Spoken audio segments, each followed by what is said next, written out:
Certains encore bien vivants. C'est pas une blague, ils y croient dur comme fer. Leurs preuves, vous allez le voir, sont souvent déroutantes. Le King of Pop est-il toujours parmi nous? À vous de juger. Ils ont dû lui mettre un cercueil avec des trous pour respirer. Breaking news. 25 juin 2009, 17h20. Un site américain appelé TMZ annonce une nouvelle qui va vite faire l'effet d'une bombe à travers le monde. Michael Jackson est mort. Celui qu'on appelait le King of Pop aurait succombé à une crise cardiaque à son domicile, âgé à peine de 50 ans.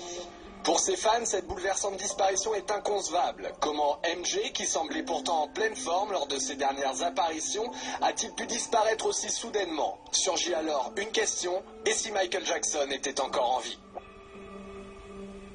Aujourd'hui sur Internet, l'hypothèse d'une véritable conspiration fait de plus en plus d'adeptes. Coup de projecteur sur tous les éléments de cette troublante théorie. Pourquoi Jackson aurait-il mis en scène sa propre mort? Artiste pionnier et innovateur, Michael Jackson a de tout temps nourri l'incroyable projet de réaliser un film révolutionnaire à échelle planétaire. À ce stade de votre carrière, qu'est-ce que vous n'avez pas encore fait et que vous aimeriez achever? Il y a beaucoup de surprises. Un film. J'adore les films. Quoi d'autre? Ce ne sera pas un simple film, il s'agira d'innover, d'améliorer ce média et l'emmener jusqu'à un autre niveau. Pour les adeptes de cette théorie, Michael Jackson ne serait pas mort, mais tout simplement passé de l'autre côté du rideau, devenant l'unique metteur en scène de son propre décès, une mise en scène que certains auraient décelée dès l'annonce de la mort du King of Pop. Que s'est-il réellement passé le 25 juin 2009? Le jour de la mort de Michael Jackson, le centre d'urgence 911 reçoit un appel dont l'enregistrement est relayé par tous les médias. Une bande-son supposée provenir des archives du 911 est enregistrée et pourtant la voix de l'appelant est bien plus distincte que celle de l'urgentiste. Vous avez appelé les urgences, quelle est votre demande? Nous avons besoin d'une ambulance le plus vite possible. Très bien monsieur, quelle est votre adresse? C'est le 100 Cowboy Drive, Los Angeles, Californie, 90077. Plus troublant encore, cet appel a été officiellement localisé comme ne provenant pas de la villa où a été retrouvé le corps de la star, mais du 9641 Sunset Boulevard, un hôtel situé à 3 minutes de chez Michael Jackson. Autre élément suspect, le cardiologue présent sur place, le docteur Conrad Murray, affirme avoir fait un massage cardiaque à Michael Jackson directement sur son lit. Or, ce type d'intervention se pratique sur une surface dure. Alors comment expliquer une telle erreur et aussi qu'un cardiologue d'une telle renommée n'ait eu aucun défibrillateur sur lui? Il est inconscient, il ne respire pas? Exactement, il ne respire pas, monsieur. Ok, il n'est pas conscient non plus? Oui, il est inconscient. Ok, est-il sur le sol ou où est-il exactement? Il est sur le lit, monsieur, il est sur le lit. Ok, mettons-le sur le sol, on le met par terre, je vais vous aider à pratiquer un massage cardiaque. Nous avons un médecin personnel ici avec nous. Ah, il est avec vous? Oui, mais il ne répond pas à ces massages cardiaques. Ah, écoutez, on arrive. Et ce n'est pas tout. Pour certains, le comportement même de l'ambulancier semble suspect. Non seulement la sirène d'urgence n'a jamais été enclenchée, mais c'est surtout la trajectoire du chauffeur qui suscite le doute. Comme l'indique ce plan, l'ambulancier aurait pu facilement emprunter une sortie directe plus rapide.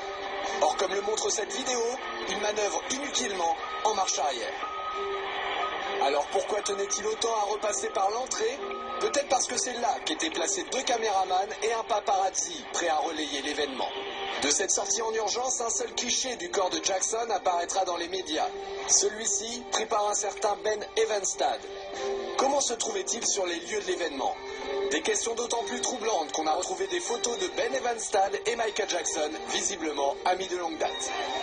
Les fans remarquent alors que sur le cliché fourni par le paparazzi, Michael paraît plus jeune de 10 ou 15 ans. Il ne leur en faudra pas plus pour retrouver 2 photos datant de 1980 et 1985 et qui ressemblent étrangement au fameux cliché. S'agit-il d'une photo truquée? Les images de l'ambulance auraient-elles été enregistrées? S'agirait-il vraiment d'un tournage de film? Une chose est sûre, Michael aurait voulu que la vérité à son sujet triomphe chez ses fans. Michael Jackson était-il présent à son propre enterrement? 7 juillet 2009, jour des funérailles de Michael Jackson. La foule vient se recueillir au Staples Center de Los Angeles, rendre un dernier hommage au roi de la pop. Parmi les invités, un homme au chapeau retient particulièrement l'attention des fans. Il le surnomme Hatman. Certains se posent la question, Michael Jackson en personne se serait-il mêlé aux invités. 4 septembre 2009, jour de l'enterrement au cimetière de Forest Lawn. Le mystérieux Hatman refait surface. L'homme reste en retrait, mais la place que lui accordent les autres invités à cette cérémonie suscite bien des spéculations. Qui est donc cet homme? Quant au personnel de la cérémonie, le clan des fans le considère tout aussi suspect. Les agents d'accueil, tout sourire en ce jour de deuil, donnent une impression de déjà-vu. Et pour cause, ils ne sont autres que les danseurs du spectacle This Is It. Le réalisateur Kenny Ortega et le chorégraphe Travis Payne sont d'ailleurs eux aussi présents. Ce sont eux qui coordonnent l'enterrement filmé en haute définition à la manière d'un film. Les fans remarquent aussi les photos prises par des paparazzis en hélicoptère, comme celle de ce chemin à droite de la voiture, qui n'existe pas vu du ciel. Ou encore cet arbre près des poubelles qui disparaît. Dès lors les questions se multiplient, y a-t-il d'autres différences entre le film officiel et la réalité? Même les messages laissés par les sœurs Jackson éveillent les soupçons. Michael, je t'aime profondément et j'ai hâte de te revoir jouer encore. Continue ta magie. Je t'aime tellement et j'attends avec impatience le moment de te revoir sur cette terre. Lorsque les fans se font rembourser leurs billets pour la tournée This Is It, ils reçoivent un livre souvenir. Ce livre est exactement le même que celui offert aux 17 000 invités du Staples Center à une différence près. Une photo de Jackson avec Elizabeth Taylor a été remplacée par une photo de lui, l'œil derrière une caméra. Une nouvelle preuve pour les fans. Qui est réellement le Dr Murray? Pour les fans, des doutes subsistent aussi quant à l'identité du fameux Dr Murray. Le médecin n'est pas certifié dans le répertoire des internes médicaux des États-Unis et lorsqu'on cherche son nom dans Google, aucun résultat ne s'affiche avant 2009. Certains vont même jusqu'à trouver un anagramme dans son nom complet, Conrad Robert Murray, Don Murder by Contract. Les certificats de décès sont-ils des faux? Pas moins de 3 certificats de décès différents seraient en circulation. Aucun n'ont un code barre identique et aucun n'ont été signés par un médecin. Mais ce qui trouble les sceptiques, c'est le deuxième nom officiel de Michael Jackson sur les certificats, Joseph. Pour certains, Jackson s'appelait en réalité Michael Joe Jackson. De nombreux documents officiels viennent étayer cette théorie et Jackson se présente ainsi devant les tribunaux. Alors comment est-il possible qu'une erreur aussi importante se soit glissée sur chacun de ces actes officiels? Devant le nombre d'erreurs, la réponse reste entière. Mais un autre détail éveille les soupçons des fans les plus passionnés. Lors de l'enterrement, ils remarquent que les 2 seules photos placées autour du cercueil sont issues de la pochette du disque Liberian Girl. Comme dans le clip de cette chanson, Michael Jackson est-il en train de faire croire à sa disparition alors qu'il est derrière la caméra? À la mort de Michael Jackson, en juillet 2009, le monde entier suit une à une les images du décès de la star. Une médiatisation à outrance qui va faire naître une étrange théorie. Michael n'est pas mort, les fans sont catégoriques. La disparition de leur idole a été montée de toutes pièces, comme le démontreraient certaines phrases de son entourage. Y a-t-il des lapsus révélateurs? Nous étions là, juste là, avec Michael, il y a à peine une semaine. Et pourtant, Michael Jackson était mort 2 semaines avant cette cérémonie. À la sortie de This Is It, Kenny Ortega continua ses étranges lapsus.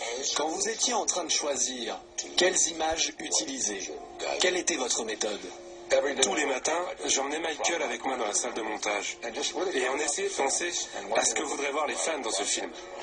Pourtant, les images de This Is It n'ont jamais eu vocation à être montées pour le cinéma. Alors comment Michael Jackson aurait-il pu assister à ce montage? Et enfin, ces étranges témoignages de Frank Dileo, le producteur de Michael Jackson, au présent, comme si Michael n'était jamais mort. Michael Jackson a toujours fait ce qu'il voulait. Vous vouliez voir Michael? Vous veniez. Michael est-il disponible? Vous veniez. Même chose aujourd'hui. Vous voulez voir Michael? Vous venez. Pour les fans, ces lapsus ne sont pas le fruit de l'émotion, mais les preuves d'une mise en scène précipitée et mal préparée. Les adeptes de la conspiration sont catégoriques. Jackson et ses complices sont en train de manipuler les images de la mort du King. Une passion pour l'illusion que la pop star aurait toujours su pratiquer.